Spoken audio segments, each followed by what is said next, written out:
나는 내가 박해하는 예수라 라는 제목을 가지고 로마서 첫 번째 말씀을 전하고자 합니다.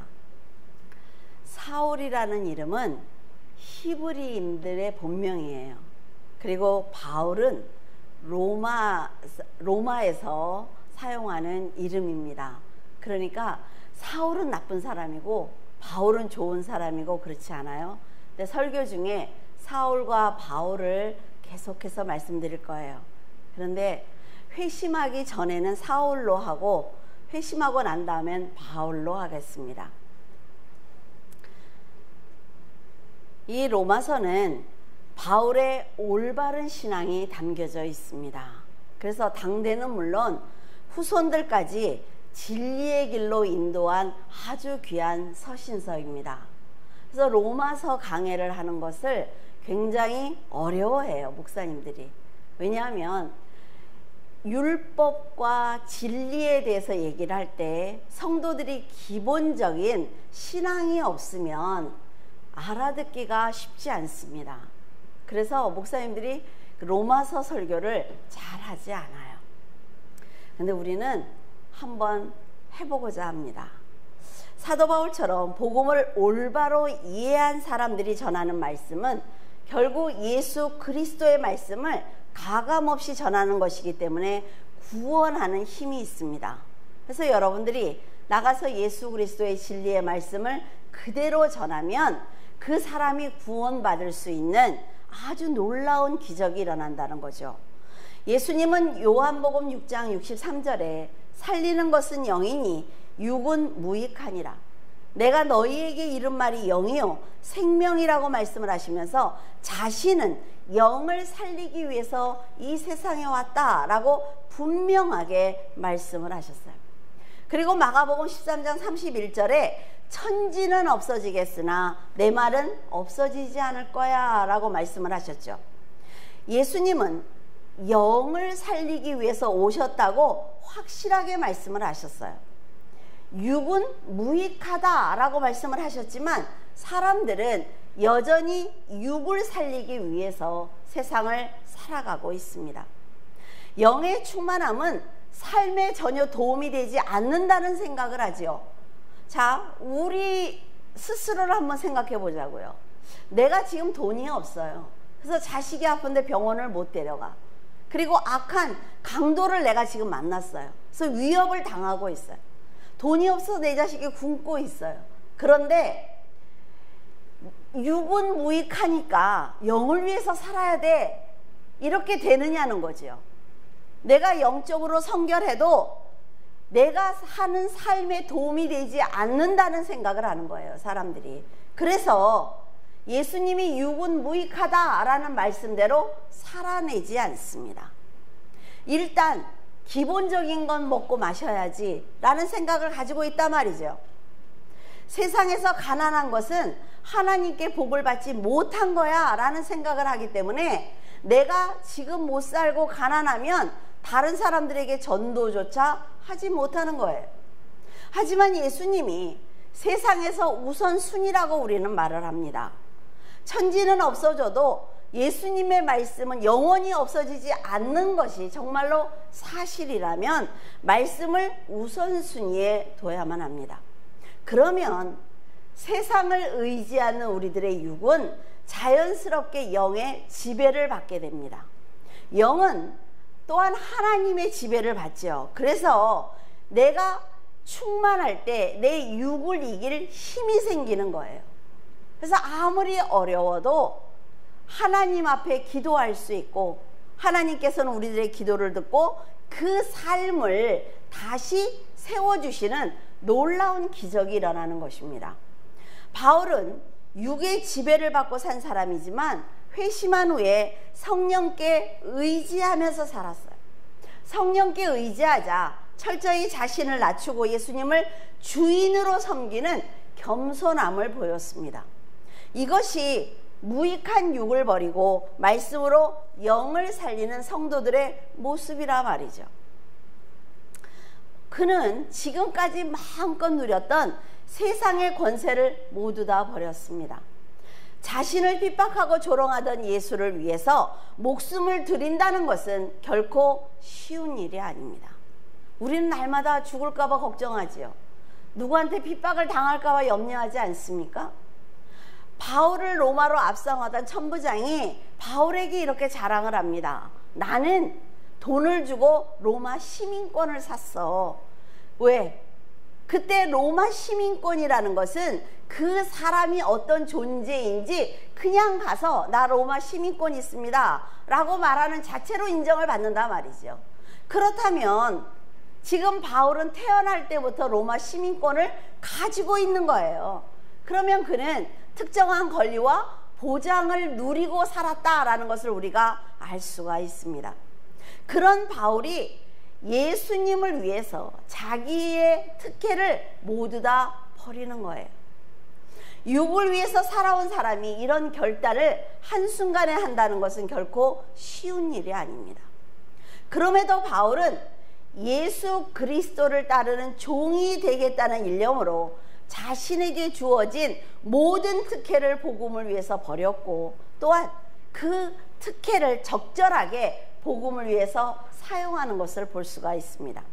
한 예로 바울은 자신을 험담하는 유대인들과 논박을 하고 있던 고린도 교인들을 돕기 위해서 편지에 이런 글을 써서 보냅니다.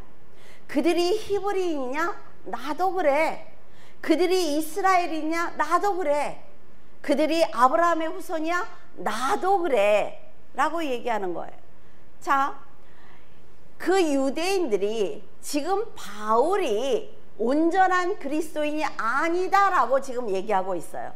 고린도 교인들한테 너희들이 속고 있는 거야. 그 사람이 정말로 회심한 것 같아? 라고 말하는 거지요. 그럴 때 이 바울은 고린도 교인들이 어떤 증거를 가지고 말할 수 있도록, 싸울 수 있도록, 그들을 설득할 수 있도록 이 말씀을 주는 것입니다. 그들과 나는 똑같아. 그런데 내가 다른 것은 오직 예수 그리스도를 만났다는 거야. 그들에게 밀릴 이유가 없어 라고 말하는 거죠. 그는 하나님께서 자기에게 왜 권세와 물질과 지식을 갖게 하셨는지 알고 있었습니다. 그래서 자기를 비판하는 유대인들과 논박할 수 있도록 정확한 정보를 주고 있는 것입니다.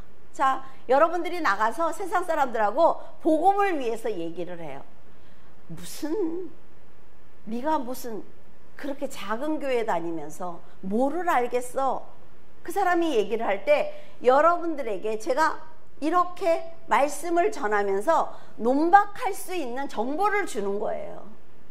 마음껏 그들과 얘기하는 거지요. 절대로 지지 않습니다.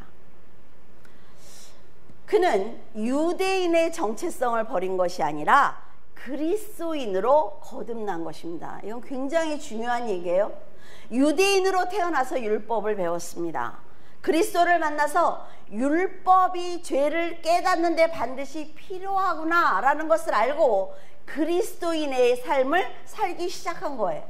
그러나 자기가 율법을 통해 깨달은 죄를 대속하기 위해서 오신 예수 그리스도를 배척했단 말이죠. 자기도. 근데 지금 유대인들이 그 죄를 대속하기 위해서 오신 예수 그리스도를 배척하는 것이 안타까운 거예요. 그래서 이 사람은 이방인의 사도로 하나님의 부름을 받았지만 유대인들을 절대로 버리지 않았습니다. 그들을 위해서 끊임없이 기도한 거지요. 자, 예를 들어서 운동선수가 운동을 해요. 그러면 자기 지역을 대표해서 전국체전에 출전을 합니다. 여기에 무슨 경주 무슨 뭐 이렇게 붙이고 가잖아요. 자기 지역을 위해서 나가는 거예요. 이때 이 선수가 너무나 잘했어요. 운동을. 그래서 국가대표로 선출이 됐어요. 그래서 나라를 위해서 올림픽에 나가는 것입니다. 근데 이 선수는 올림픽에도 나가지만 체전에도 출전을 해요. 그러니까 내 지역을 버리는 것이 아니라 내 지역에서 더 넓은 세상을 보는 선수로 성장하는 것입니다. 그래서 유대인들의 그 율법을 가지고 사울이 살았지요. 살았는데 예수 그리스도를 만나니까 아, 영적으로 더 큰 세상이 있네. 이걸 알려줘야 되겠다는 거예요. 다 버린 것이 아니라 여기서 내가 이렇게 성장할 수가 있는 거구나. 이 율법을 토대로 해서 죄를 깨달았고 이 죄를 대속하기 위해 오신 예수 그리스도라는 분이 계시는구나 라는 큰 깨달음을 얻은 것입니다. 그러니까 사도 바울은 유대인들이 율법을 알고 있으니까 여기서 예수 그리스도만 만나면 멋진 삶을 살 수 있다는 생각을 하는 것입니다. 그래서 그들을 위해서 굉장히 노력하는 걸 볼 수가 있어요. 바울은 지금까지 구원이라는 것이 유대인들에게 국한되어 있다는 생각을 했습니다. 그래서 하나님의 아들이야 내가, 예수가 주장하지요. 이런 예수를 믿는 성도들을 핍박하는 거예요. 핍박하면서 이 사람이 드는 생각은 뭐냐면 저 사람은 이단이야. 하나님을 떠난, 하나님의 말씀대로 살지 않는 이단이야. 예수는 그 이단을 섬기는 그리스도인들을 죽이는 거는 죄가 아니야. 이 사람은 이런 생각을 하고 있는 거예요. 그런데 이 사울은 이제 그리스도인들을 근절하기 위해서 다메섹으로 달려갑니다. 왜? 죄의식이 없으니까. 그들을 다 죽이는 게 하나님의 일이에요. 그런데 갈 때 이 사울이 어느 정도의 권력을 갖고 있냐면 대제사장에게 직접 가서 그리스도인들을 다 잡아서 예루살렘으로 와도 좋다는 공문을 받아냅니다. 이건 굉장한 거예요. 이 권력은. 그는 예수의 제자들에게 위협과 살기가 등등했죠. 그래서 그리스도인들을 박해하는 것이 하나님의 일이라는 생각을 했어요. 여러분, 성경을 잘못 배우면 이것이 신앙이고 이것이 믿음이라는 생각을 한단 말이죠. 성경을 올바로 배워야 돼요. 그래야만 하나님께서 원하시는 것이 무엇이구나라는 걸 깨달을 수가 있는 거지. 성경을 세상적으로 배우면 도리어 기독교인들을 핍박을 합니다. 지금 사도 바울이 그렇게 했다는 거예요. 지금 이거 보세요. 예수를 믿는 성도를 박해하는 것이 얼마나 큰 죄악인지 모릅니다. 지금 이 세상이 지금 그렇지 않습니까? 그는 하나님에게 충성한다는 생각을 가지고 계속해서 핍박하는 거예요. 전혀 우리는 예배를 드릴 수가 없어요. 우리가 세상을 잘 봐야 된단 말이죠. 사도행전 9장 3절에서 5절에 사울이 길을 가다가 다메섹에 가까이 이르더니 호련히 하늘로부터 빛이 그를 둘러 비치는지라 땅에 엎드려 들음에 소리가 있어 이르되 사울아 사울아 내가 어찌하여 나를 박해하느냐 하시거늘 대답하되 주여 누구시나이까 이르시되 나는 내가 박해하는 예수라. 사울이 지금 공문을 가지고 열심히 달려가고 있어요. 그러면 그리스도인들에게는 아주 위험한 상황이죠. 아주 급한 상황입니다. 그런 사울을 막을 수 있는 분은 오직 예수 그리스도 한 분밖에 없어요. 여러분들이 정말 위험에 처했을 때, 위급한 상황이 닥칠 때 이 모든 상황을 바꿀 수 있는 분은 예수 그리스도입니다. 여러분들의 삶에서 한번 경험해 보세요. 사울은 문화적이거나 종교적으로 그리고 태성부터 율법으로 무장한 사람입니다. 그래서 다른 생각을 할 줄 모르는 사람이에요. 스데반을 죽일 정도로 율법으로 무장한 사람이기 때문에 사울이 그리스도를 영접한다는 건 절대로 있을 수 없는 일입니다. 그런 사울을 누가 막을 수 있느냐는 거죠. 그에게 누가 감히 가서 복음을 전할 수가 있겠어요? 당대에 존경받던 랍비 가말리엘에게 훈련을 받았기 때문에 하나님을 배신한 그리스도인들을 소탕하는 것이 그에게는 곧 믿음이며 충성인 것입니다. 그래서 올바른 믿음을 가져야 한단 말이죠. 그런 죄식도 없는 사도 바울을 막아 세우신 분이 있어요. 그분이 바로 곧 예수 그리스도입니다. 강한 빛이 사울을 감싸자 그는 너무나 두려운 나머지 땅에 엎드렸어요.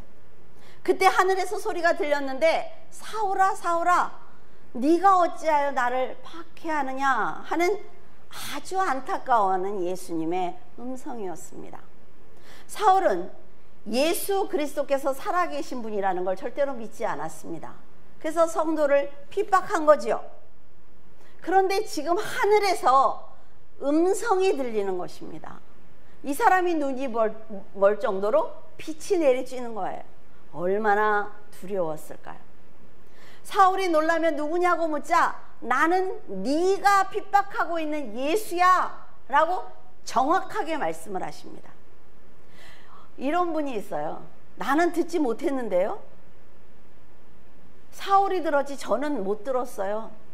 저는 음성을 듣지 못했기 때문에 나는 그게 사실인지 뭔지 몰라요. 이렇게 말하는 분이 있습니다, 여러분. 성경에 기록된 사도 바울이 듣고 본 것이 바로 우리가 보고 들은 것입니다. 믿음을 그렇게 가져야지요. 오죽하니 하나님께서 우리에게 빛을 안 보여주시겠어요, 그렇죠? 우리도 못된 짓 많이 하는데 하늘에서 빛이 쫙 내려오면 얼마나 좋을까? 안 하니까, 죄를 안 지니까. 자, 예수님이 자신이 하나님의 아들이며 안식일의 주인과 성전이라고 했을 때 사울은 그가 하나님의 영광을 가리는 이단이라고 생각을 했습니다. 그런 예수 그리스도의 빛과 음성을 직접 보고 들은 거예요. 십자가에서 초라하게 돌아가신 예수님, 자신이 메시아라고 주장하던 그가 살아계신 하나님이라는 것을 깨닫는 순간입니다. 이건 기적이에요, 기적. 사울은 지금까지 지켜왔던 자기의 삶이 모두 무너지고 마는 것입니다. 우리도 예수를 믿어서 성화되는 과정 중에 내가 다 만들었어, 이제 됐어 라고 생각하는 순간에 무너지는 일이 있습니다. 그때 우리는 어때요? 하나님이 살아계시면 어떻게 이럴 수가 있어? 나한테 어떻게 이러실 수가 있어? 내가 잘 돼야 하나님도 좋지. 아니요. 하나님은 세상 그 어떤 누구도 바라보지 않습니다. 지금 사울 하나를 보신 것처럼 하나님은 여러분 한 명을 보는 거예요. 한 명을 보고 사건을 만드시고 사람을 만나게 하시는 것입니다. 그래서 내가 악한 자를 만났을 때, 어려운 사건을 만났을 때 나를 봐야 되는 거예요. 하나님이 나의 어떤 부분을 치료하시기 위해서, 아니면 깨기 위해서 이런 일을 나에게 주셨을까라는 생각을 해야 되는 것입니다. 자, 빌립보서 3장 20절에서 21절, 그러나 우리의 시민권은 하늘에 있는지라 거기로부터 구원하는 자 곧 주 예수 그리스도를 기다리노니 그는 만물을 자기에게 복종하게 하실 수 있는 자의 역사로 우리의 낮은 몸을 자기 영광의 몸의 형체와 같이 변하게 하시리라. 바울은 다메섹에서 만난 예수 그리스도를 새로운 왕으로 영접했습니다. 율법을 지키는 것이 내가 살아가는 이유라고 생각을 했고 하나님의 백성이 되는 길이라고 생각을 했지만 이 모든 사실이 잘못된 정보라는 것을 알았습니다. 그럼 버려야지요. 내가 교회를 몇십 년을 다녀도 잘못된 신앙생활을 했으면 버려야 되는 것입니다. 그는 예수 그리스도의 빛과 음성을 보고 듣는 순간 그 어떤 세상의 권세보다도 예수 그리스도의 권세가 우월하구나, 위대하구나 라는 것을 깨달았습니다. 지금까지는 유대인의 신분과 로마 시민권이 자랑스러웠지만 그리스도를 왕으로 모시고 하나님 나라의 백성이 되자 그 하늘나라의 시민권이 얼마나 귀중한지 깨닫게 된 거예요. 빛을 보고 음성을 듣자 그는 하나님의 나라가 실존하는 곳이구나 라는 것을 깨달은 것입니다. 여러분도 하나님의 나라가 실존한다는 걸 믿고 계십니까? 그리스도를 만나자 지금까지 그의 자랑이었던 율법의 지식과 부와 명예가 하찮다고 생각되었지만 내가 가지고 있는 이것을 가지고 복음을 전하는 도구로 사용해야 되겠다는 생각을 한 거예요. 그래서 여러분이 가진 물질, 여러분의 직이 다 중요한 것입니다. 여러분이 알고 있는 지식 다 중요한 거예요. 배설물로 버리려니까 다 버리는 게 아니라 내가 이것을 바꾸어서 하나님의 일을 해야 되겠다라는 생각을 하라는 것입니다. 세상에서 사라져야 하는 이단이라고 생각했던 그리스도인들이 자기와 그리스도인과 혈육보다 더 가까운 형제라는 것이 믿어지기 시작을 했습니다. 에베소서 2장 19절에서 20절 그러므로 이제부터 너희는 외인도 아니요 나그네도 아니요 오직 성도들과 동일한 시민이요 하나님의 권속이라. 너희는 사도들과 선지자들의 터 위에 세우심을 입은 자라. 그리스도 예수께서 친히 모퉁이 돌이 되셨느니라. 바울은 자신이 그토록 하찮게 여기던 이방인들에게 너희는 소외된 사람이 아니야. 하나님 안에서 예수 그리스도 안에서 나와 형제야 라고 말하고 있습니다. 우리는 하나님의 나라에서 모두가 가족이야 라고 말하고 있는 거지요. 복음을 통해서 가장 큰 변화를 받은 사람은 사도 바울입니다. 그는 회심한 후에 세상의 특혜를 다 버렸고 그리스도에게 집중했어요. 이 집중한다는 거 굉장히 중요한 것입니다. 요즘 목회자들과 성도들을 보면 그리스도를 믿는다고 말을 합니다.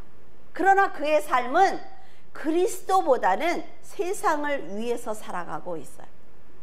그래서 우리가 지금 예배를 못 드려도 상관없다 말이죠. 못 드릴 수 있지. 지금 코로나래잖아 라는 생각을 갖고 있단 말이에요. 너무나 안타까운 일입니다. 하나님보다는 모든 가치와 기준이 세상이기 때문에 세상을 따라가는 것입니다. 무가치한 육을 버리고 살아야 하는 그 영을 위해서 산다면 우선순위가 바뀝니다. 여러분, 우리 육은 정해진 시간만 살아요. 그러나 우리의 영혼은 정해진 시간이 없습니다. 그래서 우리가 영을 위해서 살아야만 삶의 목적과 마지막 목적지가 달라지는 거예요. 천국에 모두 가고 싶지 않습니까?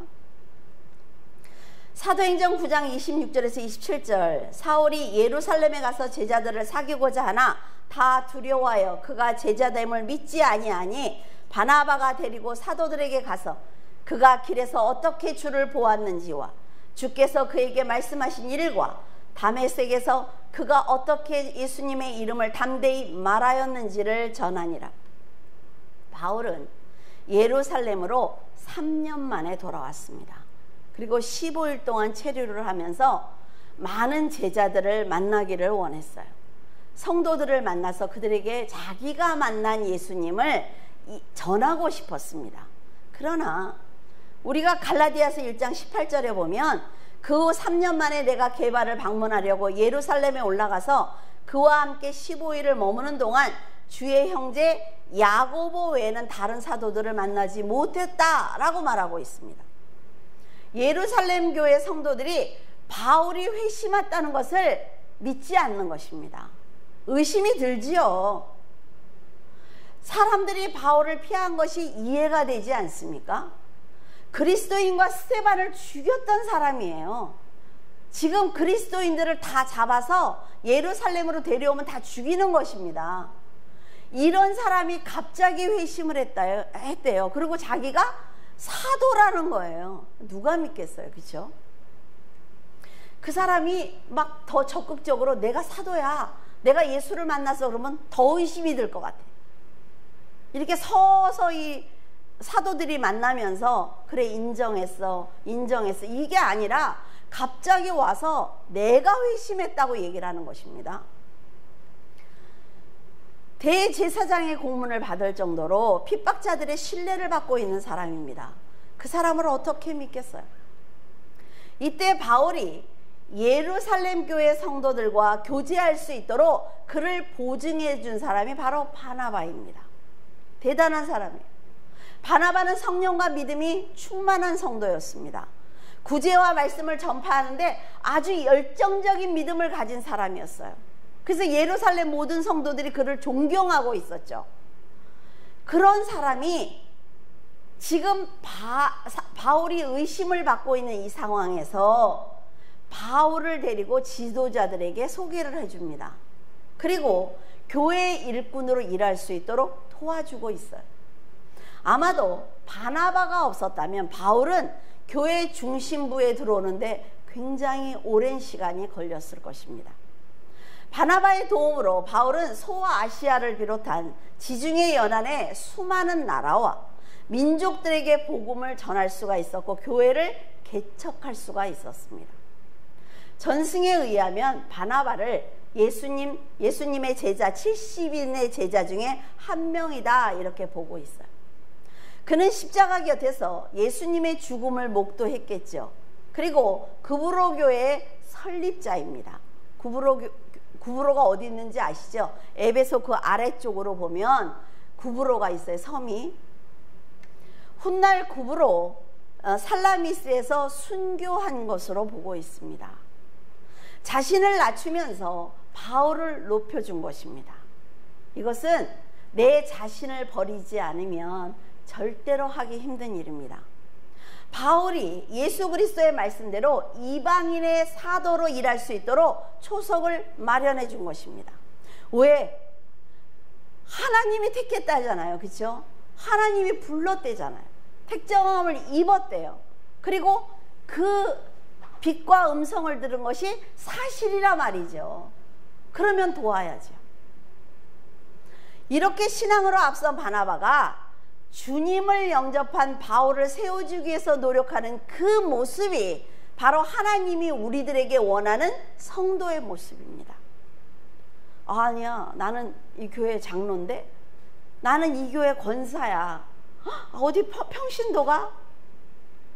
이러면 장로, 목사, 권사의 직분만큼 내가 그만큼의 믿음을 가지고 있는지 생각을 해봐야 하는 것입니다. 하나님께서는 바울이 율법으로 열심히 충성하는 모습도 보셨어요. 그리고 지금 스데반을 죽이는 것도 하나님은 다 보고 계셨습니다. 그리스도인들을 핍박하기 위해서 열정적으로 달려가고 있는 것도 다 보고 계셨겠죠. 한편 자신을 옥에 가두려고 달려오는 사울을 오지 못하게 해달라고 합심해서 기도하는 성도들의 두려운 모습도 다 보셨을 것입니다. 성도들은 사울이 회심한 후에도 하나님께서 악한 사울을 회심하게 하시고 이방인의 사도로 부르신 그 계획을 절대로 이해할 수 없었을 것입니다. 어떻게 이럴 수가 있어? 저런 악인을 하필이면 왜 하나님이 그런 생각을 하죠? 말씀을 지키기 위해서 마지막 순간까지 자기의 생명을 준 스데반이 아니라 성도들을 죽인 사울이 왜 이방인의 사도로 되어야 했을까? 그들은 얼마나 속이 상했을까요? 목숨을 걸고 지금 믿음을 지키는 성도들이 너무나 많단 말이죠. 그런데 그 성도들을 핍박하는 사울을 세우시는 그 하나님의 뜻이 무엇일까? 얼마나 많은 생각을 했겠습니까? 이것이 바로 하나님이 공평하다는 뜻입니다. 저는 그렇게 생각을 했어요. 이걸 보면서 하나님은 정말 공평하신 분이구나. 복음을 영접하기 전에 우리는 물론 사람들은 모두 자기 마음대로 삽니다. 그리고 죄를 짓고 살지요. 근데 그게 죄인지를 모르는 거예요. 왜? 죄라는 건 뭐예요? 율법이 있어야 죄인 줄 알잖아요. 율법을 내가 모르는데 내가 죄인 줄 알아요? 예수 그리스도를 믿지 않아도 나만을 위해서 살아도 모든 사람들이 그렇게 살기 때문에 그것은 죄가 아니야 라는 생각을 합니다. 그리스도인들조차 그런 말을 하죠. 세상 사람들 다 그러고 살아요, 목사님. 그러니까 어쩌라고. 그래서 그 사람들이 천국 가냐고요. 우리가 중심이기 때문에 나에게 좋을 때만 그런 말을 하는 거예요. 그리고 내가 천국에 가거나 내가 하나님 앞에 큰 축복을 받았을 때 뭐예요? 내가 성도이기 때문에 받았다고 얘기를 해요. 여러분, 하나님을 모르는 그 자체가 죄이고 사망입니다. 성도들만, 정말 여러분은 그렇게 생각한 적 없어요? 자, 내 앞에 와서 나한테 막 뭐라 그래. 그러면 세상 사람들 같으면 뭐래요? 지금 살인사건이 너무 많이 나잖아요. 그죠? 하나님이 왜 이렇게 이 사람이 나한테 이렇게 하시지? 왜 가만히 계시지? 이 사람이 여기서 탁 하나님한테 혼나면 깨달을 텐데. 자, 내가 지금 숨을 쉬어요. 그리스도인들만 숨을 쉬면 너무 좋겠죠. 그래서 그 사람들이 이렇게 숨을 쉬려면 공기가 옆으로 싹 하면 역시 멋진 하나님이야. 아마 그럴 거예요. 그러나 하나님은 그렇게 하시지 않는다는 거예요. 하나님이 만드신 물과 공기를 악한 자들도 마음껏 쓰도록 만들어 주세요. 우리는 성도를 핍박하려는 자들이 숨을 쉬는 걸 보면서 화가 난단 말이에요. 근데 내가 예수 그리스도를 몰랐을 때 내가 숨 쉬는 건 괜찮아요? 하나님은 굉장히 공평하신 분입니다. 그래서 내가 생각하는 그 악인이라는 사람이 언제 하나님의 부름을 받고 하나님의 자녀가 될지 우리는 모른다는 거죠. 그 하나님만 알고 계시는 거예요. 사울도 지금까지 그리스도인들을 죽이고 스데반을 죽였지만 마음껏 공기를 들이마셨어요. 근데 자기가 회심하고 나니까 그 모든 것이 은혜라는 걸 그때야 깨닫습니다.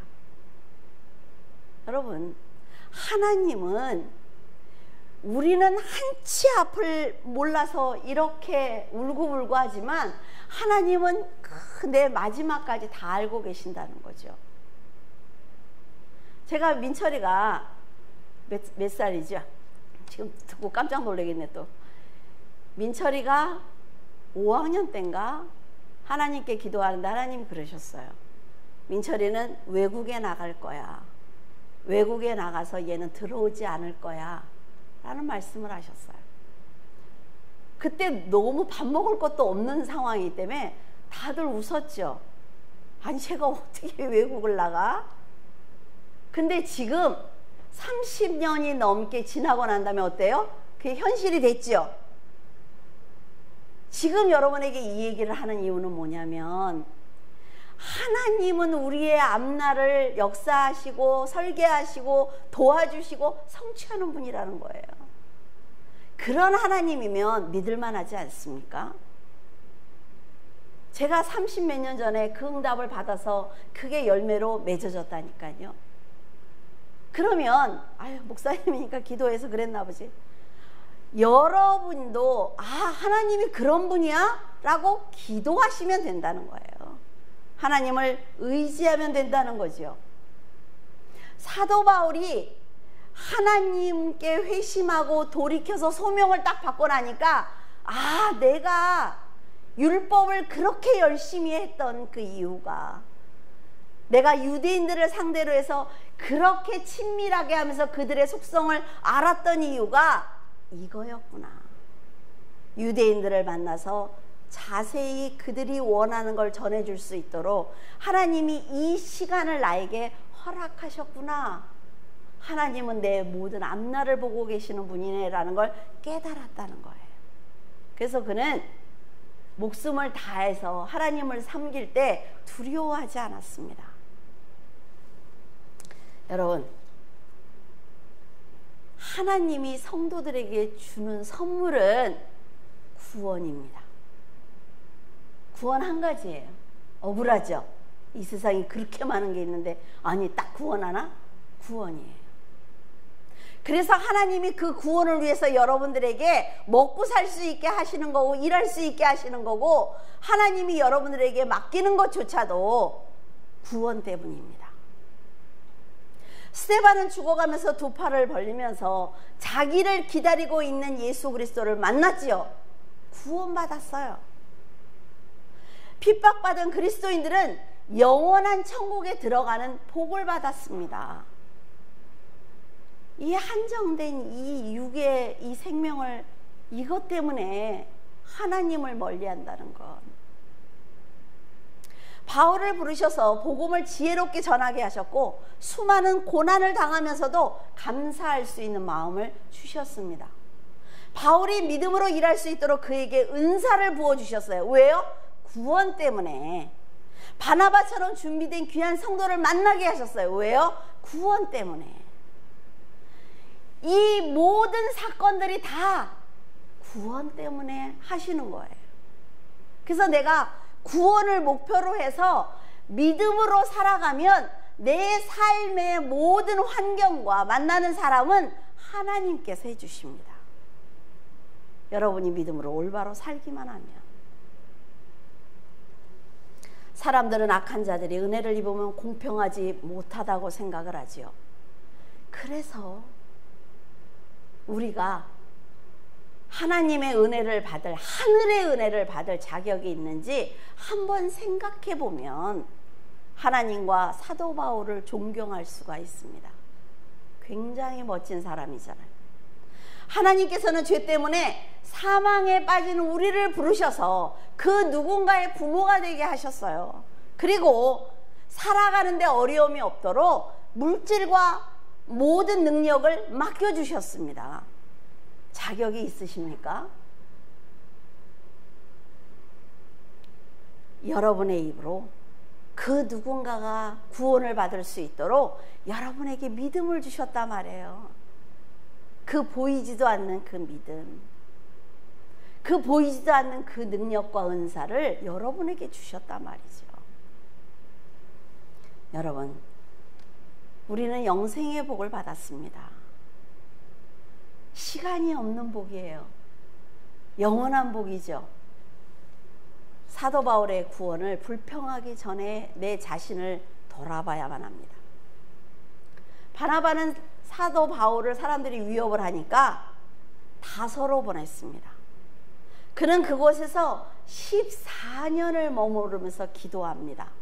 그곳에서 신앙의 체계, 믿음의 체계를 온전히 갖추게 된 거예요. 그리스도께서 율법에 능통한 바울이지만 더 깊은 영적인 세계를 만나게 하시기 위해서 그 혼자 있는 시간을 얼마나 14년 동안 나가서 복음을 전하고 싶었을까요? 그 머리에 율법을 비롯해 얼마나 많은 게 들었어요. 그러나 하나님은 그렇게 하시지 않습니다. 그리스도를 영접한 성도들은 사도 바울과 같이 이런 과정을 겪게 하세요. 그러면서 신앙이 성장하게 하십니다. 성화되도록 하시는 거지요. 이렇게 믿음이 성화돼야만 세상이 두렵지 않는 것입니다. 사도 바울이 자기가 죽는 날을 알고 있지 않습니까? 근데 하나도 두려움이 없어요. 이건 훈련이 필요한 것입니다. 자, 사도행전 28장 16절에서 19절은 제가 설명을 해드리겠습니다. 읽지 않고. 로마로 첫 번째 압송됐을 때 억압을 받지 않았습니다. 자유로웠어요. 가둬두지 않았거든요. 그래서 마음대로 돌아다녔어요. 사도 바울이. 그 로마에 도착해서 그 로마에 있는 유대인 중에 높은 사람들을 초청했습니다. 그래서 그 사람들에게 복음을 전하는 거예요. 근데 그 사람들을 부른 이유가 있습니다. 왜냐하면 자, 이 사람이 지금 죄인으로 가이사에게 갔잖아요. 그러면 유대인들이 볼 때 죽일 수 있거든요. 쫓아다니면서 죽였던 사람들이 있잖아요. 그죠? 그러니까 이들이 나를 어떻게 보고 있을까 궁금해서 그들을 불렀어요. 이 유대인들이 로마에서 살게 된 이유는 BC 63년에 폼페이가 유대의 독립운동을 진압하면서 포로로 잡아온 사람입니다. 이 폼페이는요, 우리 이제 공부할 때 굉장히 중요한 역할을 하는 사람이에요.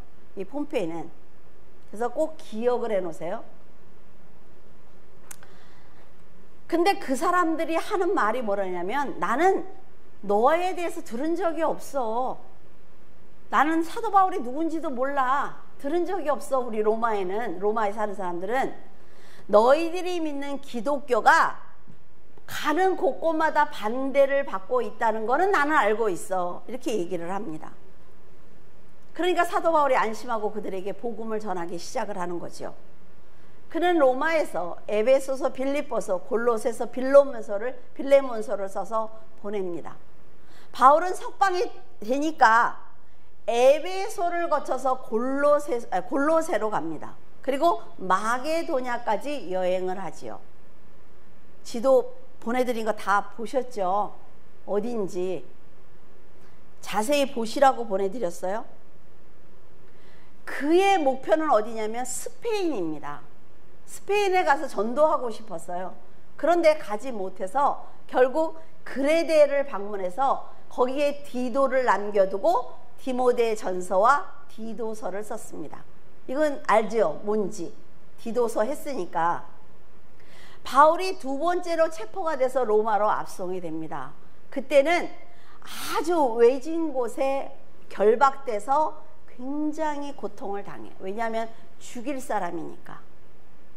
AD 64년 로마에 대형 화재가 일어납니다. 그래서 백성들이 네로 황제에 대한 분노가 그게 달았어요. 그러니까 네로는 소수 집단이었던 크리스천에게 뒤집어 씌우는 거죠. 이때 베드로가 죽습니다. 자, 64년이잖아요. 근데 사도 바울은 68년에 죽어요.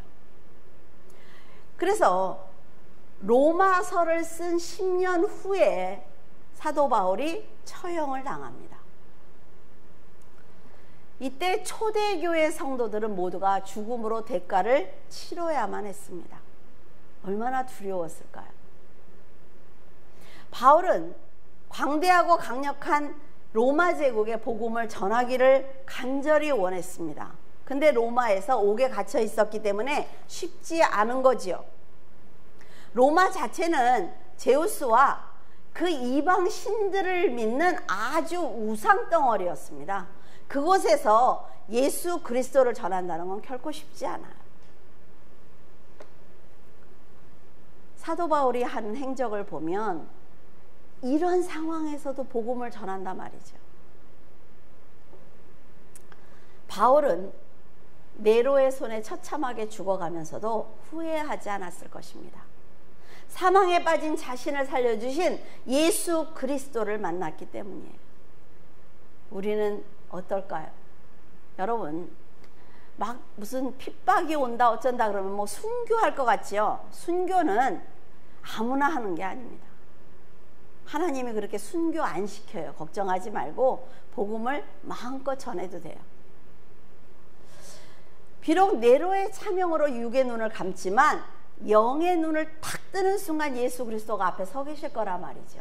그걸 알고 있어요. 그래서 그 기쁨이 죽음의 두려움을 이겨내는 것입니다. 바울은 이 순간만큼은 스데반이 죽을 때 웃었던 그 미소가 무엇인지 이해가 되었을 것입니다. 자, 한 번도 만나보지 못한 로마 교인들을 위해서 지금 사도 바울은 최선을 다하고 있는 것입니다. 그들에게 편지를 보내서 그들이 올바른 진리를 가지고 살아가기를 간절히 원하는 거예요. 로마서 1장 6절에서 7절, 너희도 그들 중에서 예수 그리스도의 것으로 부르심을 받은 자니라.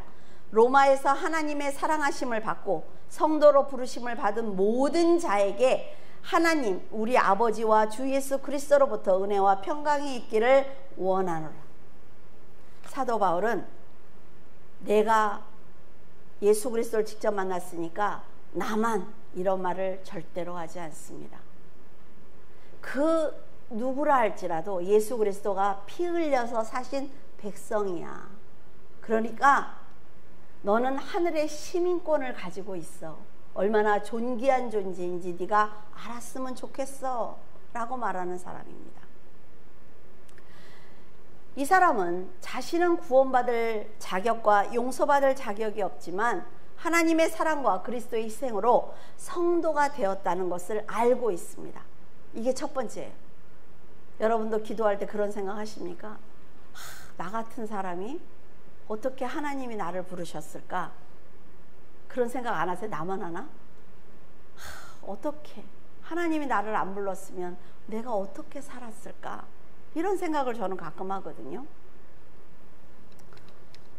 여러분, 예수 그리스도가 원수인 우리를 불러서 성도로 세워주셨어요. 원수인 자신을 불러서 이방인의 사도로 세워주셨습니다. 그래서 죽는 그 순간까지 자기의 소명을 잃지 않았죠. 이것이 너무나 중요한 거란 말이죠. 저는 그렇게 생각을 합니다. 이 믿음은 사도 바울만 가질 수 있는 게 아니에요. 바울처럼 하나님의 능력으로 죄와 사망으로 구원을 받았다면 확신을 가져야 된다는 거죠. 우리 모두가 그리스도의 종이라는 그런 확신을 가져야만 하는 것입니다. 우리도 얘기해야 되지 않습니까? 누구를 만나면 저는 예수 그리스도의 종입니다. 해야지요. 우리도. 여러분, 예수 그리스도께서 우리의 모든 죄를 사해 주신 것처럼 우리도 사랑의 빛 외에는 지지 않았으면 좋겠어요. 좀 눈에 거슬려도, 그 사람이 조금 모자라도 그 사람의 성숙함을 위해서 기도하고 또 기도한다면 사도 바울처럼 그 사람이 나에게 다가와서 당신이 내 형제입니다 라고 말하는 날이 온다 말이죠. 그래서 성도들은 인내가 필요합니다. 사도 바울처럼 끝까지 인내해야 합니다.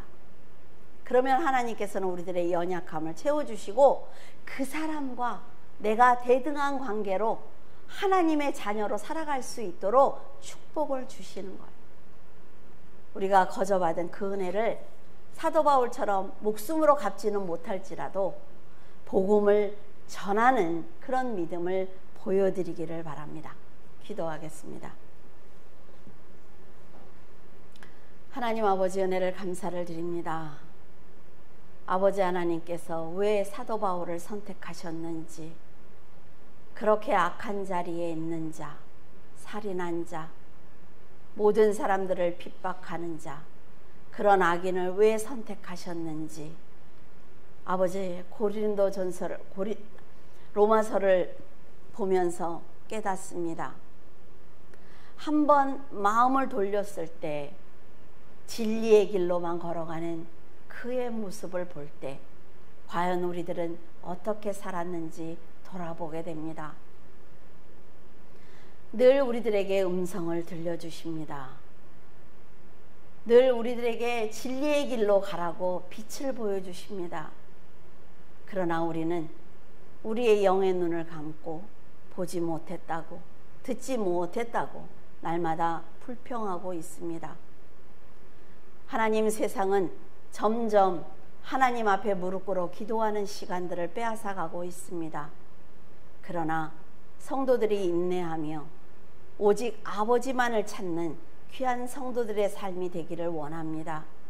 남을 탓을 할 것이 아니라, 시대를 탓할 것이 아니라, 그 누군가를 미워할 것이 아니라 하나님과 자신의 1:1의 그 관계가 끊어지지 아니하도록 믿음으로, 말씀으로, 찬양으로 살아낼 수 있도록 축복하여 주시옵소서. 주님께서 함께 하심을 감사하며 우리 주 예수 그리스도 이름으로 기도드립니다. 아멘.